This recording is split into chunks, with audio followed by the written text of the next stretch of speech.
Hey guys, thanks for tuning in. Today on the show, we're going to be talking about one of our favorite indie art directors, Nicolas Winding Refn. If you haven't heard of him, tune in. If you're sick of your boring, mundane life, if you're sick of going to the movies just for escapism, if you're sick of just sitting at your office desk job, winding through life, check this guy out.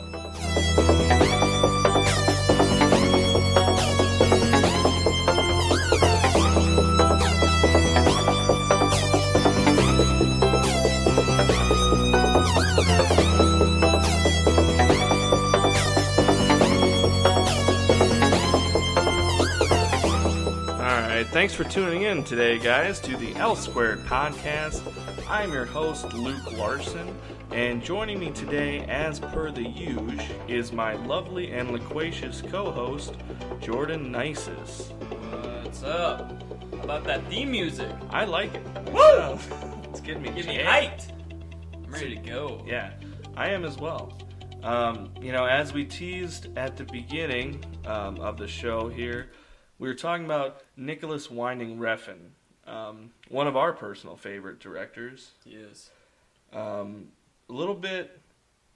a little bit hard to define, other than just art. Art is. It's interesting. He's just to give you kind of a preface, if you have no idea who we're talking about, if you've seen the movie Drive, that's probably the one that most people have seen. Right. Starring Ryan Gosling. Pretty much put him on the map. Kind of made him and Gosling into this really interesting power couple. I was just about to say that. For a couple of movies, because then they did Only God Forgives.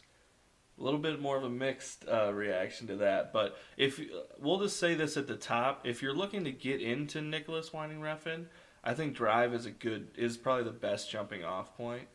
I think he does something extremely interesting and fun and artsy, but it's not too far out there that you can't get into it. I feel like it's a good way to get into it, and then once he buys that goodwill, then you're able to get a little bit deeper.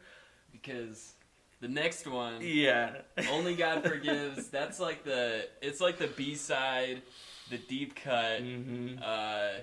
You know what you're getting. You know from the first frame, from the first shot. I'm like, oh wow, yeah, this looks like something I've seen before. But then he asks you for quite a bit. Yeah, he doesn't just take your hand gracefully. He pushes you right out the door. No, yeah. It's a lot. But it's great. It is. Yeah. I really I was hesitant going into it because I was a little bit afraid. I just didn't want to not like it. But after you convinced me, we watched it together, and I'm really glad that I watched it with you, and I extremely enjoyed it. But again, we're talking about Nick as I called him RFN once. Yeah, accidentally. He goes by many different. Yeah. NWR. NWR. We'll call him that. That's probably what I'll be going with. NWR. He's an artist, and like I said at the beginning of the show, I think one of the reasons we like him so much is just because he's so unique and different from so many other directors out there. He's just one of these. He's definitely an auteur, and his films they're crazy artsy and unique, and it's great when you're used to seeing a lot of the cookie cutter, overly produced movies that come out nowadays. It's fun to see some films that are extremely challenging and really make you think. They don't give you a lot of leeway. No, yeah. You definitely have to do homework a lot of the time. Yeah, so that's what we're trying. That's what we're probably trying to get at today, is just maybe defining him as a director and looking at. So his most recent, why we're talking about him now, his most recent movie just came out. It was called The Neon Demon. Starred Ellie Fanning. Is it L or Ellie? Because you always say Ellie, but for some reason I think it's L. But I don't know. Fanning. Because it's spelled E-L-L-E, right? Right. So I don't know. It could honestly be either one. Elle King, Elle Fanning. She goes by many names. I didn't even consider that. Well, I'm sorry if you're out there. I really don't know. Can we look it up? You keep talking. I'll see if I can find out the pronunciation. So yeah, we're gonna go to our production crew here. They're gonna get on the Google machine. Hey guys, can you look that up? Thank you. Anyways, yeah. So the Neon Demon just came out. It was in theaters. It made its run with Sundance and Cannes, and people have been much more appreciative of it than his last outing, which was Only God Forgives. Very short. We're gonna get into this movie quite a bit, but a short description of it for if you haven't. You want to go for it? Yeah. Sorry. Hey guys, I just found a YouTube video how to pronounce Elle or Ellie Fanning. So here we go. Oh boy! Wow, 15 seconds. I can't hear anything. Elle Fanning. There we go. Elle. That was a lot of intro. That's something was. So I was right. You were wrong. Yeah. Sorry. Well, we got that out of the bus. But yeah, the Neon Demon. I think it's hit some pretty good critical acclaim. I think more than because I think Drive was such a massive hit and people were so happy with it and excited that I think any film following it, especially one as ambiguous and as challenging as Only God Forgives, probably would have been met with equal amounts of controversy and kind of people just wanting a Drive 2 and not a different movie.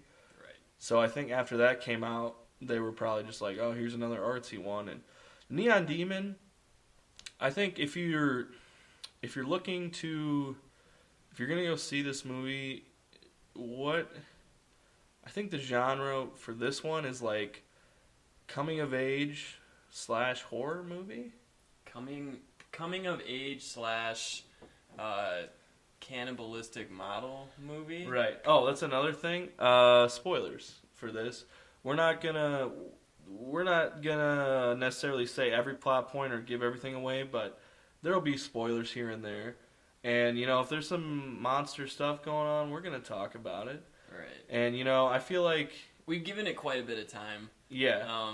This isn't a movie that's came out last night. Right. So it's been a few weeks, almost a month, and I know it didn't get a wide release, but you guys have been warned. If you really want to see it with absolutely no spoilers, we'll talk for a little bit. You can come back, but again, I think if the more spoilers we give out, I think the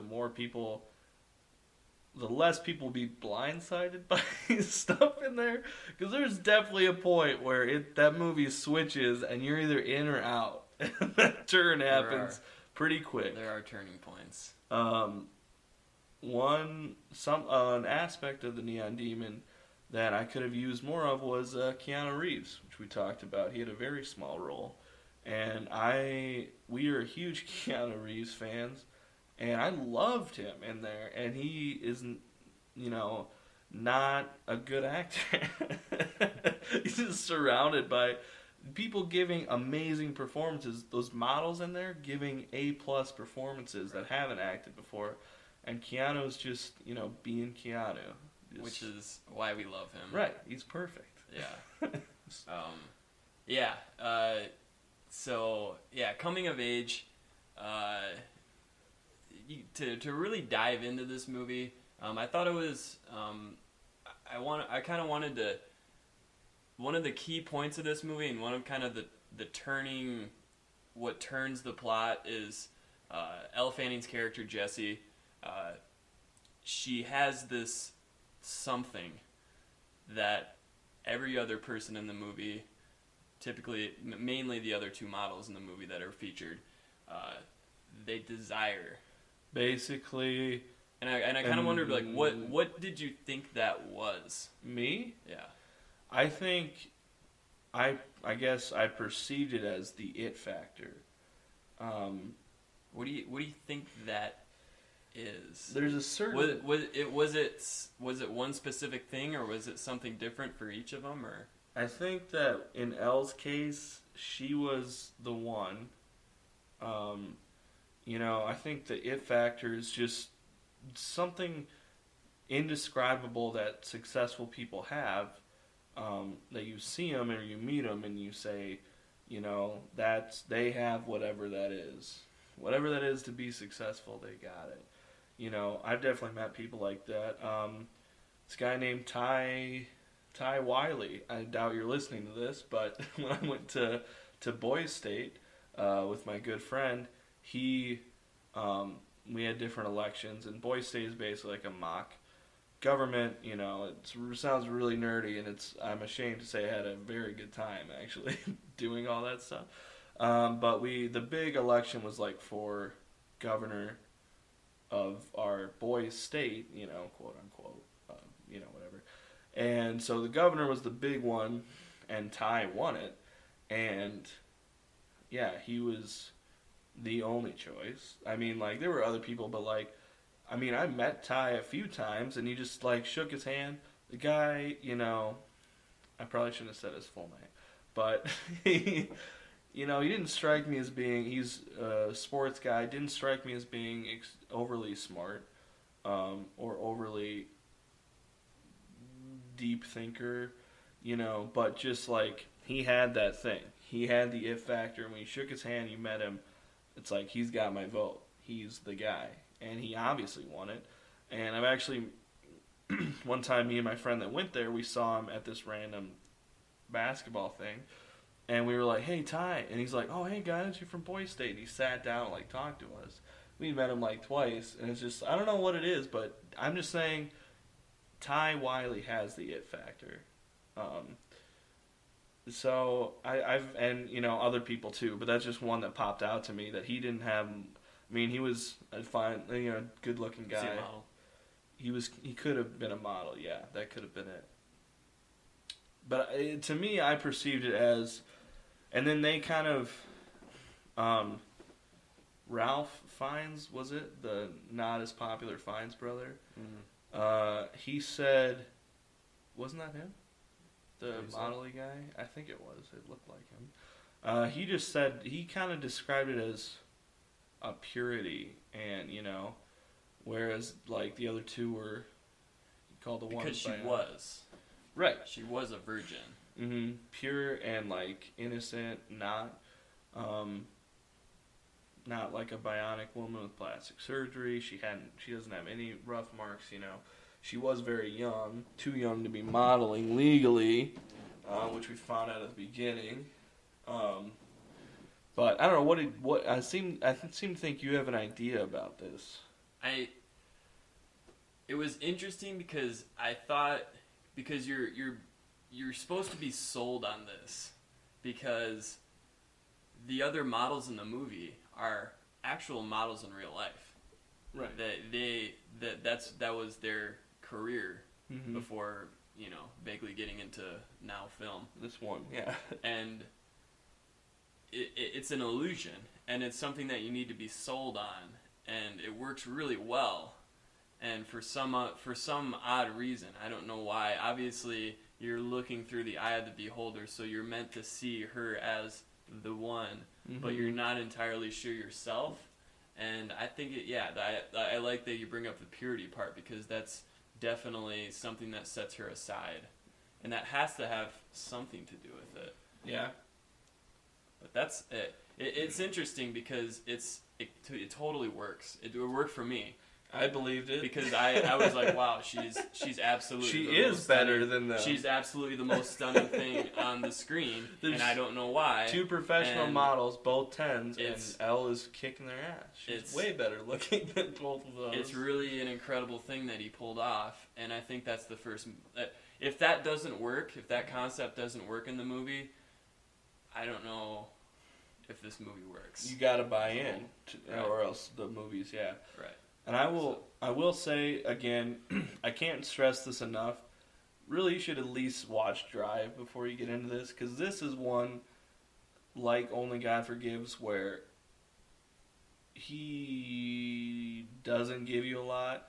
He asks a lot of you as an audience. I'll put it that way. Like, you know, which we love. We love being challenged and, like, seeing this incredible art piece and diving deep into it. But, excuse me. But I think that It is normal person walking into this is probably not going to enjoy it unless they're in the right mindset, which is you have to know it's going to be ambiguous. It's going to be visual storytelling. And there's going to be a lot of shock value in there. Right. And between his 3 films that we mainly have touched on and mentioned so far, it's hard. I don't think we really do this with any other director, but for some reason his films kind of just get clumped up into like, and are inevitably compared to each other. Right. And it's hard not to do that, but out of the 3 films, this one is definitely a happy medium between Drive and Only God Forgives as far as how much he's willing to push you as an audience.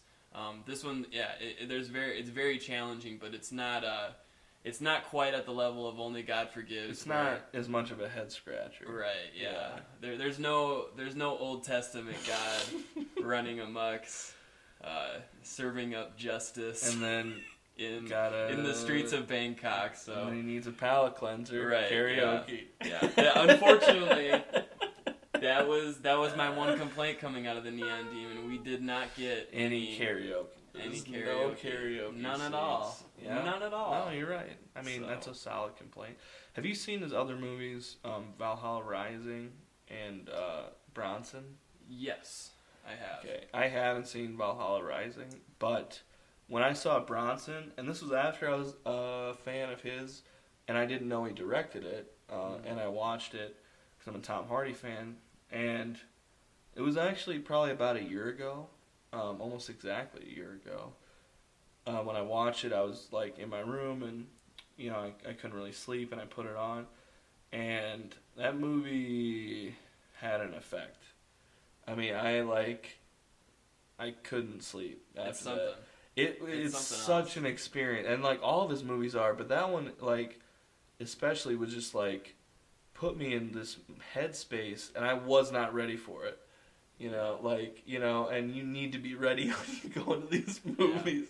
Yeah. And I had no idea it was him. I had no idea what to expect, and it hit me so hard. I was blown away, and then when I found out later, I was like, all right, that makes sense. But at the time when I watched it, I was so invested, and it, like, when movies can put you in that odd, just dark pit of, you know, self-realization and, like, the hollowness of life, you know, that's a feat, I think. Yeah. I do handicap Bronson a little bit because you have Tom Hardy in it, and he's acting the shit out of that role. Oh, yeah. So I can't give him all the credit there because NWR. I can't give him all the credit there because you just have you're just putting him. You're basically letting him off the leash in Tom Hardy, and you're just giving him this like physical, brutal role that he's so good at. And you're absolutely right, and I think that you're 100% correct. And I think it would have been a good movie and one where you'd say, yeah, okay. But with Tom Hardy in there, it puts it over the edge. Yeah. I think you're right about that. I think that it's, honestly, for me, and I haven't seen Valhalla Rising, I've heard very good things. I love Michael Madsen. Maybe out of the films we've talked about, maybe the fewest words. Yeah, that's what I hear. He doesn't really talk at all. Very, again, I think a theme throughout his movies, especially with like his male leads, is he can get like this physicality, and a lot of it is from just like very brutal like situations that his characters are put in, where they need to overcome just through sheer raw like physicality. Mm-hmm. But that one, Valhalla Rising, that one's definitely down the Only God Forgives creek. very, very ambiguous, very, very, very, very, very, very, There's a lot of very drawn out. Yeah. It's a challenging watch. I'm excited to take that challenge. Yeah. Okay, well, let's get into. I know you're not great with grading movies, but let's give the Neon Demon a grade, and we'll grade it on whatever you want. I like to do it out of 10. So for me, I'm gonna put it as for the casual movie-going fan who doesn't know about Nicholas, did you say NWR? Doesn't know about NWR. I would give it I'd give it a 6 out of 10, just because I feel like it divides a lot of people who haven't seen it, and if you're not the right type of person, you're gonna hate it. But I feel like, if you watch it the first time, you're kind of gonna be like, what was that? And hopefully it'll spark the fire, and you'll go back. But for a Refn fan, I'd say, solid 7.8 out of 10. Just not quite an 8, because I feel like, I felt like the story was pretty straightforward, and it was shocking and fun and extremely artsy. But it didn't quite, I guess I didn't quite, have as much of a connection with it. It's probably because I'm a guy, unfortunately. So I didn't quite connect with. Right, unfortunately is right. And if only there's something I could do. Didn't really connect with. It's a different podcast. Yeah, let's save that for our second, the B-side podcast. So I think 7.8 out of 10 for Refn fans. I think going into it as a Refn fan, you're gonna be satisfied. You're gonna have fun. You're gonna have to see it again. You're going to have to do research, and a lot of times these films get better with age. The more research you do, the more views you give them. So I'd say right now I'm comfortable giving it a 6 out of 10 for non-Refn fans, and then for Refn fans I'd do a solid 7.8. What about you? Yeah, I would. This was probably one of my most anticipated movies of the summer. I follow this guy pretty closely. And of his recent work, of kind of the neo-noir kind of headspace that he's been stuck in, if you're ready for that, if you're ready for more of that, this is everything you could ask for and more. I was mesmerized. I loved it. If I had to get it, I would go like an 8.3, 8.4, 8.5. There you go. It didn't let me down. I understand it was there wasn't as much to kind of chew on as some of his other films, but I don't think it really warranted that. Like I think it was very straightforward. You're telling a story about a child who is basically exploited, through this kind of dirty industry. Yeah. And it's and that, for as sad as that is, it's beautiful to watch. It's this beautiful tragedy. Yeah. And I couldn't ask for anything more. So I was pretty pumped about it. Yeah. Those are pretty I high give it a marks. high grade. Yeah. I liked it. Yeah. So, yeah, we both gave it high grades. I think, I really liked it. I'm excited to see it again. And I just there's more to understand about it, I think, for me. And, once I wrap my head around it, my grade could go up, So, and so, we were kind of talking about his past films, now his present. Now, he recently made news, actually just shortly after The Neon Demon came out. He said publicly that he would be interested in doing a Batgirl film for Warner Brothers. So, you and I have not discussed this previously, as we try not to, because we'd like to keep it fresh for you guys. But what are your initial thoughts about him possibly doing a Batgirl film? For me, I would typically defer to you as the resident comic book fan. I am a fan, but I am nowhere near the level of you, my good sir. So you would probably have a better idea of what that story would look like. I'm not even sure what arc you would even tackle, if there is like a definitive, as there are with many of which movies we've already seen, where it's just, oh yeah, that's obvious. So I don't even really know what the story you would tell, but I think it's interesting.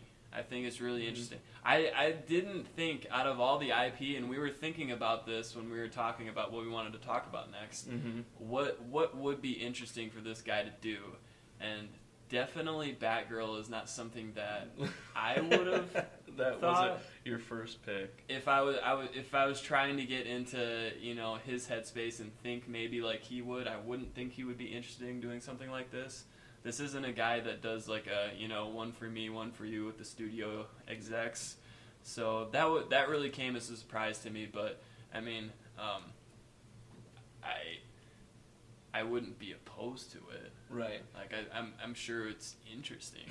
Yeah, and honestly, you're a little more optimistic than I expected. I just kind of expected some doom and gloom here, but I'm happy to not have that, which is fine.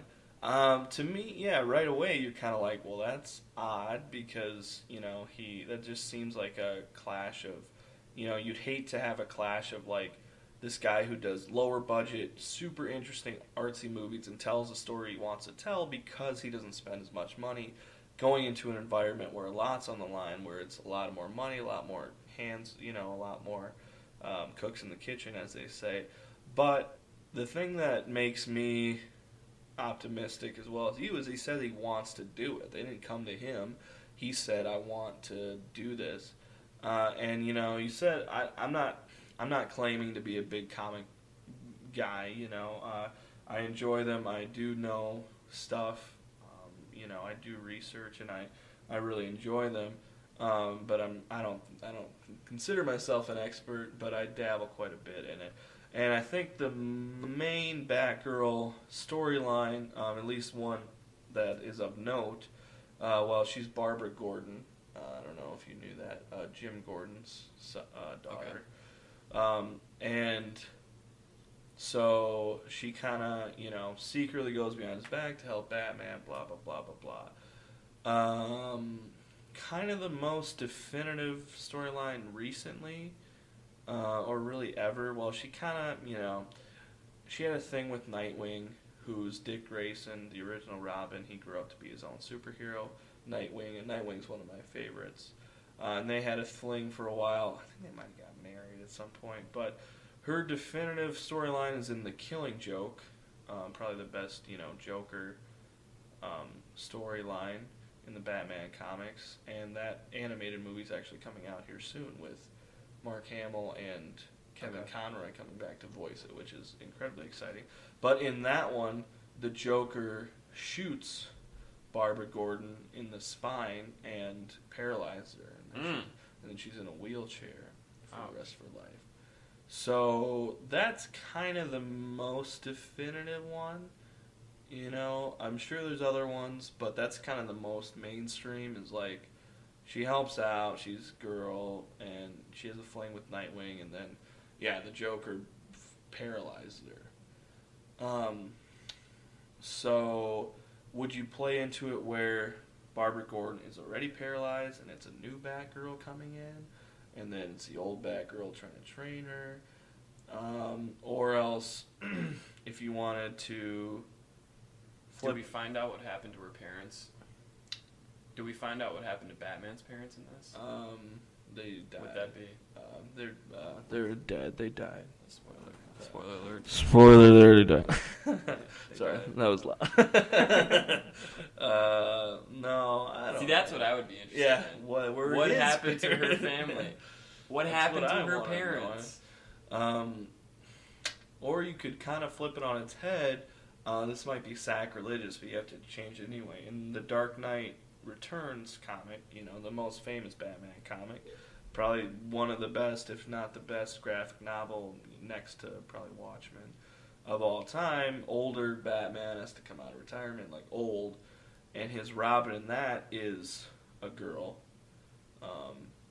And I forget her name, but she's this red-haired chick, and she's kind of feisty. And she, he's retired, and whenever she comes out of kind of nowhere to help him out. And so you could put a twist on it like that, where she's kind of Robin, kind of Batgirl. Mm-hmm. That could be an interesting way to do it. But, like we said, if he wants to do it, he wants to do it. And I feel like, if you look at Christopher Nolan, he was this indie director who was doing these great films kind of on his own original stuff, and then he got swept up by a big studio and said, hey, let's make this, and he did a phenomenal job. But that's kind of we're better for it. Yeah. We are. My life has been a lot better because of that. And but I think that's kind of the gold standard of, he gives you an ideal to strive for, as they say. So as we're talking, what you did there. Yeah, Man of Steel. Thank you. So as we're kind of talking about his future projects with this, what I thought we could do is play on this an activity. It's clear. Let's combine our beds. Let's build them into something you'd see in a store. I'm ready. We made room for activities. This activity is called Pitch and Catch. So we're going to pitch a movie idea, and then the other person has to say, if they catch it or not. Today, obviously, we're doing RW, whatever. I can't say those. I just say RFN all the time. It's just initialing his last name. So with these RFN movies, so Old Legs, I'll defer to you. Hit me with it. Pitch it to me. So I'm put on the spot right away. Unless you want me to go, but because I have I have one good one and one kind of I'll let you go. Okay. So in this game, am I Nick? Am I pitching it to you? Is this my next future project?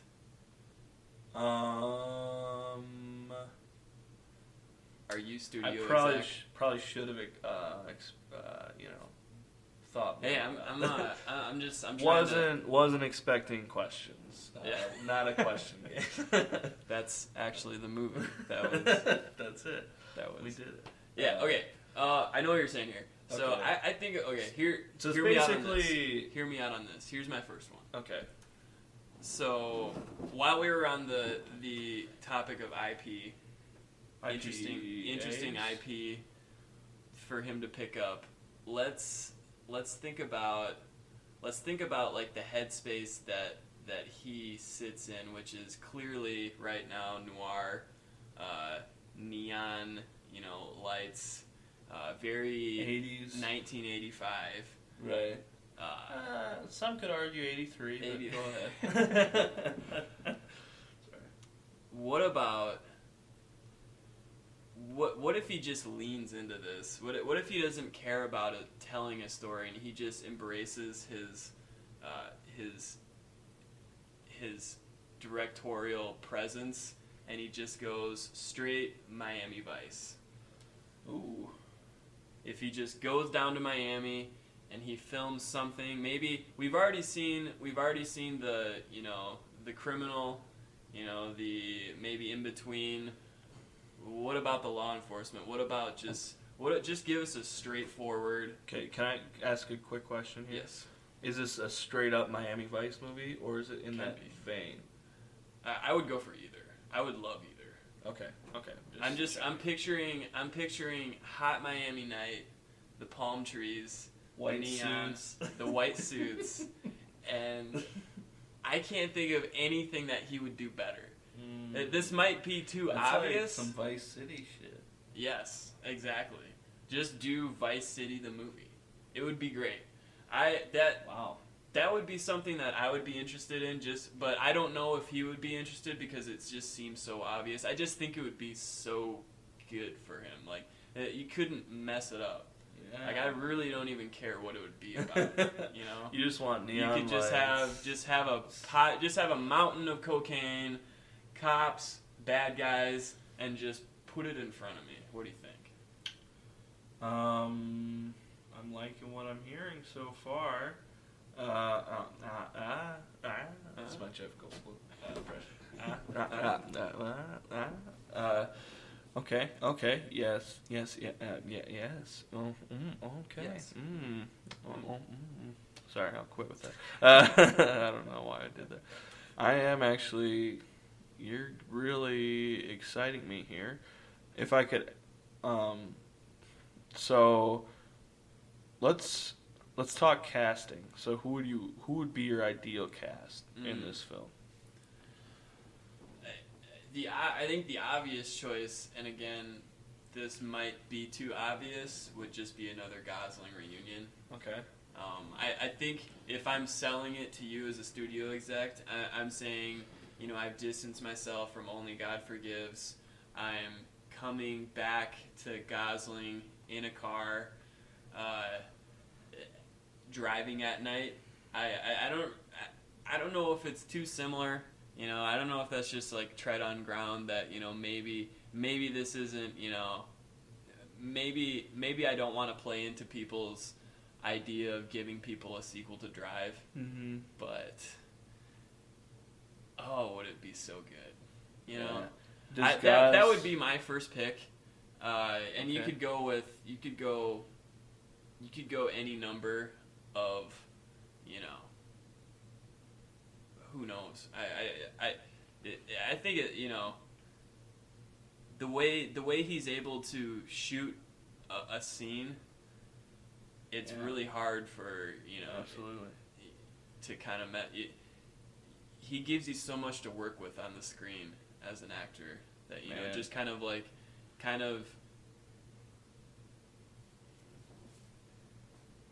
just kind of soaking in all of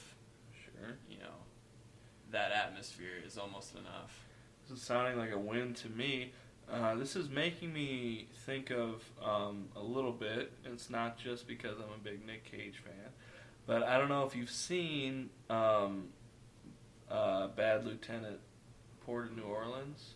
Yes. Have you seen it? Yes. That's what this is. My guy, Warner Herzog. This is what it's making me think. Ooh, that is good. Right? Yeah. Like dirty cop, kind of underground. Ooh. Yeah. Shoot him again. His soul's still breakdancing. Again, like that. Put Nick Cage in it, you got a movie. It makes sense to me. I can't. I kind of cheated here because this definitely seems like this is almost just like a movie he's already done, but it makes so much sense. It's a winning formula. This is Scorsese, De Niro, and now Scorsese, Da Vinci. Right. I'm catching that one. I don't think. Hold on, let's make a sound of it. I don't know if you heard that. It was our hands. That was a handshake. We made a deal. That's it. Honestly, you didn't have to say anything else other than 1980s Miami, and you already had me. I tried not to play my cards, but boy, if that isn't a match made in heaven. I know. I would love to go back there. I don't know if we ever will, but that is something. So what do you got for me? Okay. Well, so this. Do you want the kind of...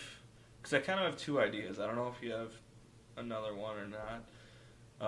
But I'm going to throw the one that I'm not... Because I have two ideas. I think one is really good. This other one I kind of thought of. Well, don't tell me which one's which. Okay. This could be your good one. This could be your shit one. All right. I'll just go for it. There's no shitty ideas. Yeah, not in here. Okay, so this, with a director like RFN, you kind of just want to give him a low budget and just let him cook, as you say. Let him cook. Let him do what he wants. He's at his best when he's just right. He creates his own restrictions. The money is a good restriction. Art needs restrictions to be able to be art, and because it's about fighting the system. So if there's no system, there's no barriers. You're not going to be confined, whatever. But I'm not in the same headspace as him, so really, I just want him to keep making original movies, but it's hard for me to sit in his mind and think of what would be good for him to make. Just prefacing that here. So I'm not going to try and top one of those. So one of my ideas was a period piece. Let's say London, 1800s. I think it was the 1800s. I'm not really sure about this. The streets of London, dirty, dank, not the good dank. Homeless people everywhere, prostitutes down on Soho. They're getting murdered left and right. Jack the Ripper, the movie. Now, hear me out. There hasn't been a great Jack the Ripper movie. And Jack the Ripper is a fascinating story because it's still unsolved. They still don't know. And, Jack, he was a science guy. Because back then, I think it was back then, it was illegal to be in debt. So they actually had debtor's prisons. So if you were homeless, they would throw you in jail for not having money. Because that totally makes sense. Okay.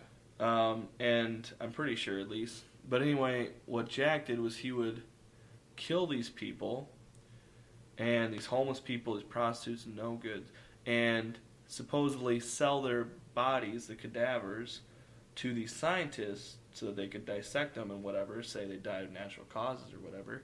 He made money, advanced science, and was cleaning the streets. You could do it as an anti-hero movie. I don't know because I would want it as a slasher horror movie, so not from Jack's perspective, because the killer lurking in the shadows is always scarier than the one and we all know that. So maybe, you could do it the classic way of it lends itself easier to storytelling if you have a detective trying to solve the case. Who cares? Everybody's saying, who cares about these homeless people, prostitutes? He's getting them off. This person's getting them off the streets. They're gone. Because if you tell from a homeless person's perspective, they're probably going to die, or, who gives a shit? So you should, make up a detective, have him trying to solve the case, and then I think with his visuals of killing people, of just the I can just see it in my head of this, it's dark and brown and there's mist over everything and there's a small green light, coming off of something and just a silhouette coming up and shadows, and you could do some crazy stuff with these visuals, and so I'm really excited about that. So, so who I would cast as Jack the Ripper would actually be Tilda Swinton. She is a phenomenal actress. Interesting. And one that is kind of asexual in a way. She's got this otherworldly look and presence. Yes. And she's kind of you know what I mean? She's both extremely beautiful, but yet just incredibly intimidating and could play a man easily. And she's got kind of the slender look. And when you look into her eyes, oh boy. So I would cast Tilda as Jack. And, maybe, obviously you don't see his face right away. Maybe sometimes in flashes. Maybe as some monologues, I'm guessing at some point the detective's going to find one of the scientists that he sold a cadaver to and question him, and then maybe you'll see a flashback of the negotiations or something. So How about this? How about the main character is one of the scientists. Yeah, there we go. How about the interaction between yeah, there you go. You know? And him And kind the of developing questioning, relationship. don't want to ask where you're getting these Right. bodies from. Yeah. There you go. That I like that twist better. That's a little bit more interesting of a twist. So I definitely, I like that a lot. So Just the building of a relationship that maybe is really good. yeah, And maybe this is a really incredibly intelligent person who just has a, obviously evil, twisted, look on society. But that would be an interesting. That would be something that would be. I think you solved my problem right there. That's a great twist. That's why you're. That's why I get paid the big bucks. That's why you're a producer. Free IP. See, your solution was to make the story better and make it more cohesive. Mine was just to put Nicolas Cage in it. Yeah. Different strokes. Think. How about Nick Cage? Just go with me on this, all right? Hear me out. Nick Cage. We'll have to find out. Yeah. He might be busy, but what do you We'll think? see. I like it. I like that a lot. As far as, what was a detective now would be the scientist guy. I think a good rising star, everyman type is Joseph Gordon-Levitt. Great actor, very artsy and, very likable guy, a guy you'd want to be on, his side for. And so, there you go. I like it. What do you think? That's my pitch. Are you going to catch it? I'm catching. I'll let you know that was my not as good idea. Yeah. I don't know if you knew that. I don't know if I hit that very well, but I wasn't sure. We killed it. Yeah, so it got me more excited talking about it, but I just kind of like that idea of an older, because it's not the neo-noir future, and, it's... You'd have a tough time getting the neo-candescence. It would. I don't know if neon was invented. And, I don't know if you can... I don't think you can completely ditch the synth, I would be okay with the synth and the neon. Just revisionist history. Just throw it at me. And I love, with the Neon Demon, there's been horror elements in all of his films. And his horror, when it's that surrealistic imagery, visualized, not quick cuts, not jump scares, that's the stuff that gives you nightmares and sticks with you. It is. And so, I think it's a good idea. I think it's a good one. Am I up next? Yeah, hit me. Well, now, I don't know if my next one will be as good now. All right. That one turned pretty good. All right. So, thinking about his movies, looking through his filmography, NWR, there's a theme throughout his movies outside of, his visual style, but his movies are very grounded. He hasn't really gone into the fantastical realm. I think you could consider, and they may be called the driver, a superhero or a superhuman. Maybe not superhuman, but otherworldly almost, and how he's able to do what he does. And that's probably as far as he goes. Typically, the people in his movies are just people. They don't really have outer worldly powers. So I think it would maybe be interesting for him to go beyond that, to go into, and this is just playing right into what he's good at, and maybe it's too obvious again, but just go into the future, go do cyberpunk, go give me the NWR spawn of Blade Runner and Ghost in a Shell and Akira. And yes, there you go. Just give me some form of that and see what happens, And oddly enough, we have 2 out of those 3 movies coming out. When we're talking about LP, and if we think, what would be interesting LP for him, obviously, if he said, hey, I'm going to make Akira. That would be probably the boldest choice he could make. Yeah. I've long thought, I've been of the camp that's I don't think it's filmable. No, and there's some crazy visuals in that movie, and he'd be a guy who could bring some of that to the screen. I think this is just, you know, if I'm just making smart career decisions for him, Yeah. I would tell him, hey, this would be something that I'm just throwing him fastballs basically right down the middle. Yeah. You know, something that he would. So I'm not really thinking too creatively here, but this is again something I would really want to see. I want to see cyberpunk. I love that genre. I think that, you know, anytime I get anything like this, it kind of interests me. And yeah, I like that, the Akira. So, okay, I'm going to put my producer hat on here. Okay. Fix me up. What do I need? So, it sounds like we have a pretty good fit style-wise.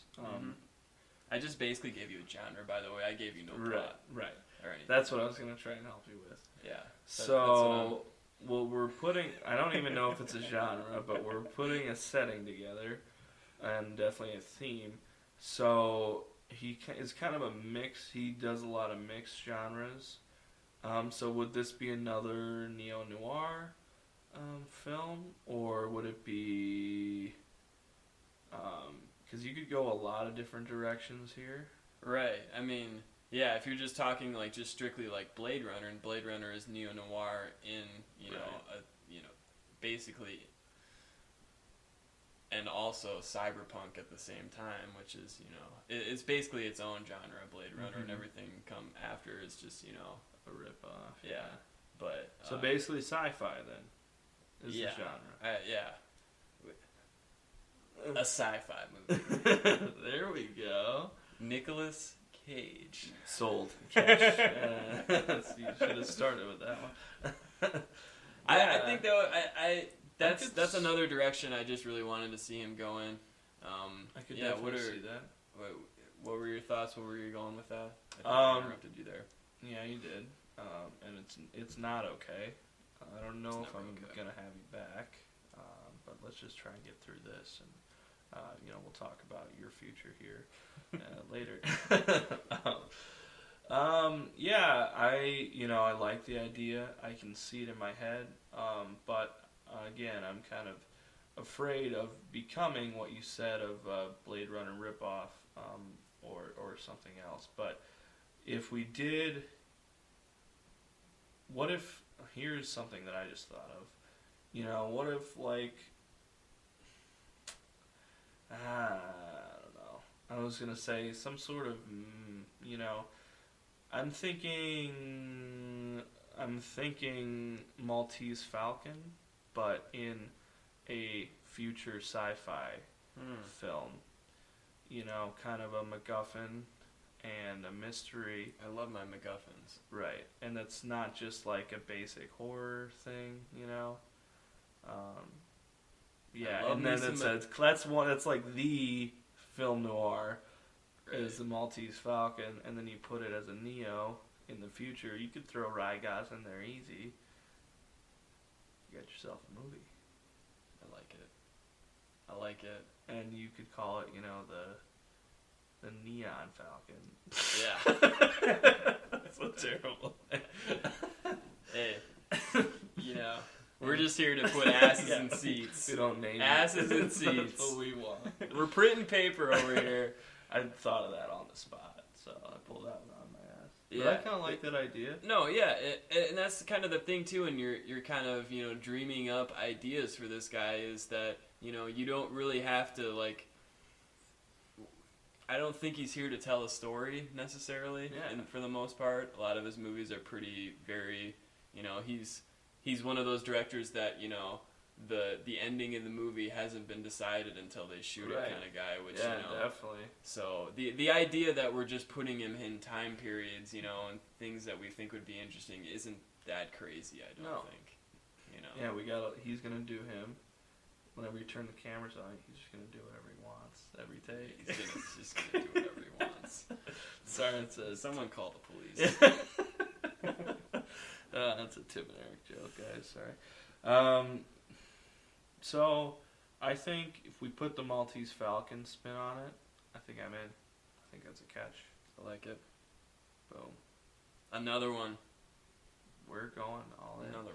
We'll see if you can catch my fastball here. All right. Let me add it. So, again, we're talking about him as a visual director, and this is actually in the comic book world, believe it or not, which we just said we were a little hesitant of, but I think this one would be a good fit, and I think you'll have my back on this one. But I'm thinking, his knack for visual storytelling and, like we were saying, horror elements, and just really getting to some sort of supernatural mysticism kind of in the background. One I thought of might be a good fit was Swamp Thing. Comic we both enjoy quite a bit. Very much. Swamp Thing and Animal Man kind of go together, and I love Animal Man as well. But Swamp Thing I think lends itself better to him. And, like we said with other, I said to you when we kind of were first becoming friends that I was sick of superhero movies just fighting aliens. Like, it seemed like their threat was always a big group of aliens, and it was getting kind of tiresome. And then Ultron came out, and instead of aliens, it was just a bunch of robots, and it was like basically the same thing. And then you had brought up Swamp Thing that you had just started reading, and the villain is so fantastic. The Rot, just how do you fight death and decay? You just can't. And even in both those movies, like, you just have to get away from it. You can't you can't fight it. Once it's after you, it's decaying you, and how everything is connected. The red is all the animals connected, the green is all the plants, and then the black is all the rot and dead and death. And so, yeah, I think, just some of those visuals of some sort of like body horror, similar to The Fly, with Jeff Goldblum, right. Just like him becoming the plants and that kind of underground, and such a great story in the background. And it wouldn't be on the slate DC's like, we're putting $150 million budget on this thing, we're going to make our money back. It doesn't have a huge audience, so you can make it for cheaper, and I feel like he'd slide right into that. And if you want to do some more research, the New 52 run is very good. Otherwise, the original was written by, what's his name, Alan Moore, who wrote Watchmen. Yep. And that's great stuff. It's very philosophical as well. I do like that, yeah. I think there's definitely there's definitely something there to chew on, And like you said, with it not being a mainstream hero, not only would you not have to, pump, $200 million into it, I think you'd have a little bit more creative control in doing what you wanted to do, which I think would be a really, that would probably be a big selling point. Obviously, a huge part of Swamp Thing is, this connectivity to the earth, and this idea of a healthy earth. And you have the Rot, which is like the opposite of that. And, you don't have to be too crazy political to be like, oh wow, hey, here's a environmental, undertone that you could pitch, which Easy. I think, I like which is that. hot I right like now. that a lot, yeah. Climate change is hot right now. It's literally. And on that note, so as far as casting goes, the lead role of, I forget his name because he's Swamp Thing, but up and comer Dan Stevens. He starred in The Guest, which is I love that movie so much, and I was glad you just recently saw it because it is a great movie, and he blew me away in that. He's been in talks to be the new Bond. I don't know if he'll get it or not, but I really like him. He's kind of a gruff, lighter built guy, and the character of this guy, I should have looked up the dude's name, but he created this thing, and it was, he couldn't control it, and it kind of ruined his life for a while, and I feel like this guy can play that cold, kind of hard past, hiding something, and then have, trying to come to redemption from it. And then there are these kind of tree gods, these older, elder, ones that kind of tell you what to do, what you're doing wrong, and I think most of that would probably be a voice, hopefully not CG. You could put somebody in a costume, I guess, but I just thought of the voice of Liam Neeson would be great. Always. Yeah. Just call him up. Release the Kraken. Yeah. That's what I thought of. So that's my pitch. Just kind of let him go. That seemed like a good fit to me, and it feels like we said, he doesn't always rely on the most cohesive or straightforward story, but when you have a source material that already has that built in, he wouldn't have to do much work. He could kind of rely on his visuals and to do a lot of the storytelling, and then, the hard part's done. I like that a lot. Yeah, and then would he do the Animal Man? Because I think it'd be cool if you could kind of do your own separate thing with, like, maybe a Swamp Thing movie, an Animal Man movie, and then, a team-up, a finale with both of them, It certainly wouldn't be hard. I can't imagine it would be hard to pitch a series of movies, right. I don't think so. alone a standalone movie. So I think you're onto something there. Again, asses in seats. Yeah. Printing money. The money machine. Turn it on. You could put synth in there. I don't care. We're gonna have, wait for it, planned 3 movies. Ooh. 3 movies. Ooh. Then now you're talking. Yeah. You That had sounds me like at the Swamp Thing movie, but could there be 2 more? Could we have a trilogy? Yeah. And then another trilogy. I like it. And then they meet. I like it. I don't know. That was my good idea. I like both of them, actually. Yeah. So. Me too. And the Rot, I don't know. Just some unintelligible, gross voice. Yeah. That's all I want. Maybe if you had to put a face on it, Dane DeHaan is kind of a creepy face. But you wouldn't need a face because he's just black and, gross. But, so what do you think? Is that a catch? I like it. It was a catch. Yes. We're 4 for 4 today. 4 for 4. We are, we are pretty good at this. Coming up with movies that he'll probably never make. Yeah, we're getting really excited about things that will never happen. So, I think that's as good a place as any to end it. Like we said, RFN, he's one of our favorite, indie directors working today. And I really want you guys to go out and support him. If you want something different to spice up your life, I think these movies are perfect. So thank you guys again for tuning into the L Squared podcast. You can follow me on Twitter at LukeLarson89. Otherwise, you can also find me on YouTube just at Luke Larson. And do you want to be found? You can let them find you. We'll save that for a later day. We'll save it for a later day, he says. So, thank you again, Jordan, for being my lovely and loquacious co-host. Not a problem. And thank you to all you loyal listeners. Hope you enjoyed the new theme music. And we will catch you in the next one. Peace!